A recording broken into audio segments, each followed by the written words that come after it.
Les prisons sont souvent perçues comme des lieux de privation où les libertés les plus fondamentales sont restreintes. Pourtant, dans certains pays, les systèmes carcéraux autorisent des visites conjugales, souvent dans le but de préserver les liens familiaux et d'encourager la réinsertion sociale. Voici un tour d'horizon unique de 15 prisons à travers le monde où l'intimité reste une réalité pour certains détenus. Restez avec nous jusqu'à la fin pour découvrir des pratiques surprenantes qui défient les clichés de la vie en prison.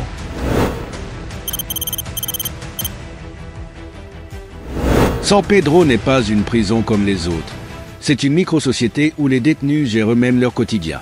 Située à La Paz, cette prison unique permet aux familles des détenus de cohabiter avec eux dans des logements privés, créant ainsi un environnement à la fois chaotique et chaleureux. Les visites conjugales sont non seulement autorisées, mais elles font partie intégrante du fonctionnement de l'établissement. La présence des enfants dans les cours de la prison renforce l'idée d'une communauté vivante, bien loin des stéréotypes habituels. Cependant, cette autonomie a un prix. Les détenus doivent payer pour leur logement et gérer les tensions internes. Intrigué par cette approche, ce n'est que le début d'une liste de prisons à la fois fascinante et controversée. Au Brésil, pays connu pour ses contrastes saisissants, la Penitenciaria Estadual de Alcaçuz illustre bien cette dualité. Située dans l'état du Rio Grande do Norte, cette prison permet aux détenus mariés de recevoir leurs conjoints dans des espaces prévus à cet effet. L'objectif est clair, préserver les liens familiaux pour favoriser une meilleure réinsertion sociale. Cependant, ces moments d'intimité se déroulent dans un contexte souvent marqué par la violence carcérale, ce qui soulève des questions sur la sécurité et l'équité entre les détenus. Alors, comment cette prison parvient-elle à maintenir cet équilibre fragile? La réponse réside dans une gestion stricte et une priorité donnée aux droits humains. Mais attendez de voir ce que la Colombie a à offrir. El Modelo, située à Bogota, est une prison qui reflète les paradoxes de la Colombie. D'un côté, elle est tristement célèbre pour ses épisodes de violence et ses tensions internes. De l'autre, elle propose des visites conjugales organisées dans des salles spécialement aménagées. Ces espaces privés permettent aux détenus de maintenir un lien vital avec leurs partenaires, un facteur crucial pour leur santé mentale et émotionnelle. La Colombie voit ces initiatives comme une manière de réduire la récidive, tout en reconnaissant les droits humains. Mais ne vous laissez pas tromper par cette approche apparemment moderne, car chaque prison a ses propres secrets, et ceux d'El Salvador pourraient bien vous surprendre. Dans un pays rongé par les gangs et la surpopulation carcérale, Ciudad Barrios se distingue par son programme de visite conjugale. Située dans l'est du pays, cette prison offre aux détenus mariés ou en union stable la possibilité de passer des moments privés avec leurs conjoints. Cette mesure vise à renforcer les liens familiaux et à offrir une lueur d'espoir dans un environnement autrement difficile. Les autorités espèrent que cela contribuera à la stabilité émotionnelle des détenus, un pas important vers leur réhabilitation. Mais qu'en est-il des prisons aux États-Unis, où les règles varient énormément d'un État à l'autre? Vous allez voir que la Californie ne fait rien comme les autres. San Quentin, l'une des prisons les plus célèbres des États-Unis, est un symbole d'évolution et de controverse. En Californie, les visites conjugales sont autorisées sous des conditions strictes. Seuls les détenus ayant un comportement exemplaire peuvent en bénéficier. Ces moments d'intimité, limités à quelques heures, se déroulent dans des unités sécurisées aménagées pour offrir un cadre digne.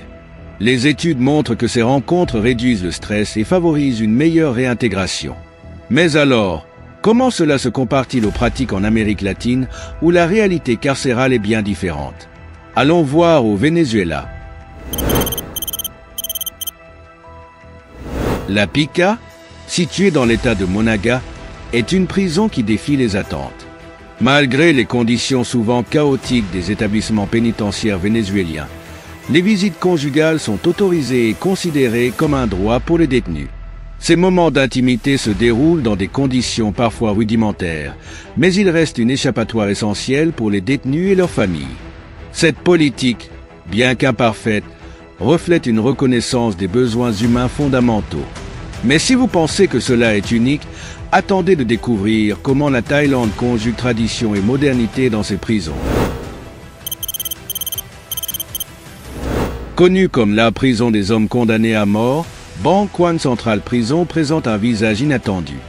Bien que l'établissement soit célèbre pour sa discipline stricte et ses règles rigoureuses, il permet des visites conjugales sous certaines conditions.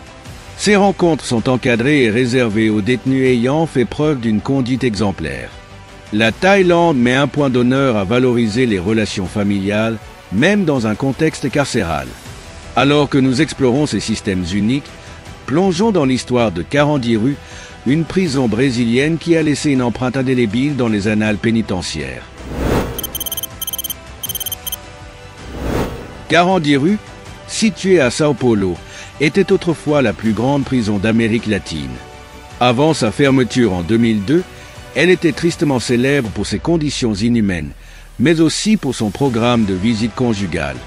Ces rencontres, paradoxalement mieux organisées que d'autres aspects de la prison, étaient vues comme un moyen de préserver un semblant d'humanité.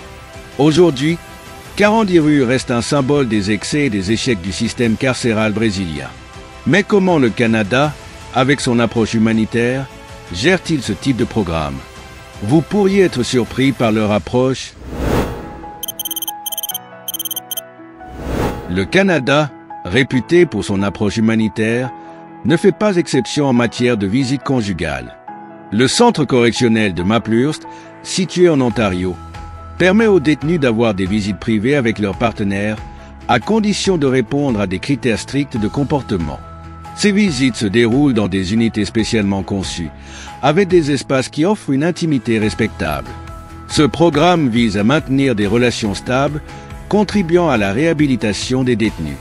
Mais si vous pensez que c'est une approche douce, attendez de voir comment la Suède repousse encore plus loin les limites de l'humanité en prison.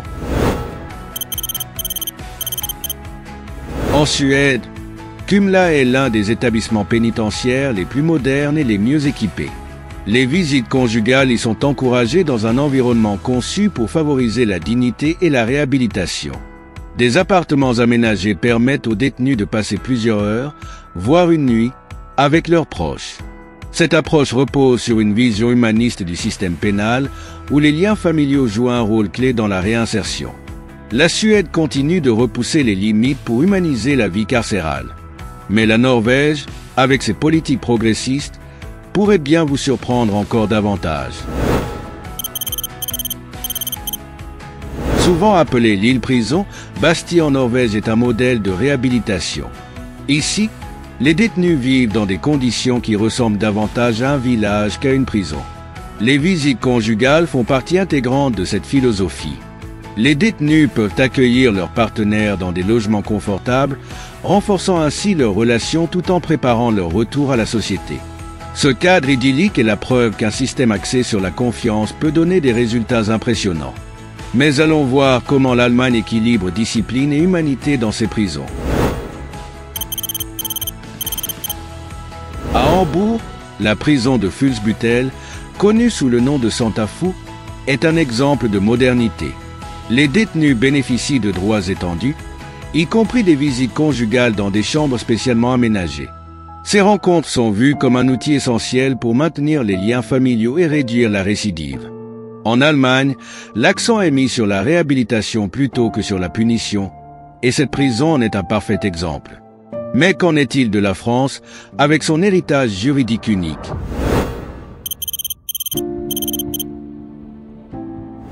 En France, la maison centrale de Poissy est l'une des rares prisons où les visites conjugales sont autorisées. Des unités familiales aménagées permettent aux détenus de passer du temps avec leurs partenaires dans un cadre privé. Ces moments sont essentiels pour maintenir une certaine normalité dans un environnement difficile. La France met l'accent sur la dignité des détenus, tout en cherchant à préserver leurs liens sociaux. Mais si vous pensez que cela est impressionnant, attendez de découvrir les initiatives en Israël. Ayalon, l'une des prisons les plus sécurisées d'Israël, surprend par ses politiques progressistes en matière de visites conjugales. Ces rencontres, bien encadrées, sont destinées à maintenir les liens familiaux et à réduire les tensions internes. Israël considère ces mesures comme un moyen de renforcer la stabilité émotionnelle des détenus, même dans un contexte de haute sécurité.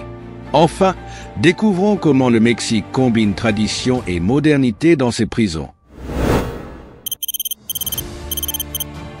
Située sur un archipel, la prison d'Isla Maria se démarque par son cadre unique et ses politiques humaines. Les détenus y vivent avec leurs familles dans des conditions quasi normales. Les visites conjugales y sont fréquentes et encouragées, offrant un modèle qui allie réhabilitation et respect des droits humains. Cette prison est un symbole d'espoir pour de nombreux détenus, clôturant ainsi ce tour d'horizon sur une note inspirante.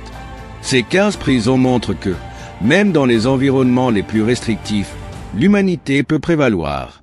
En permettant l'intimité et en valorisant les liens familiaux, ces établissements ouvrent la voie à une réinsertion réussie. Chaque pays offre une perspective unique, nous rappelant que la justice peut aussi être empreinte de compassion.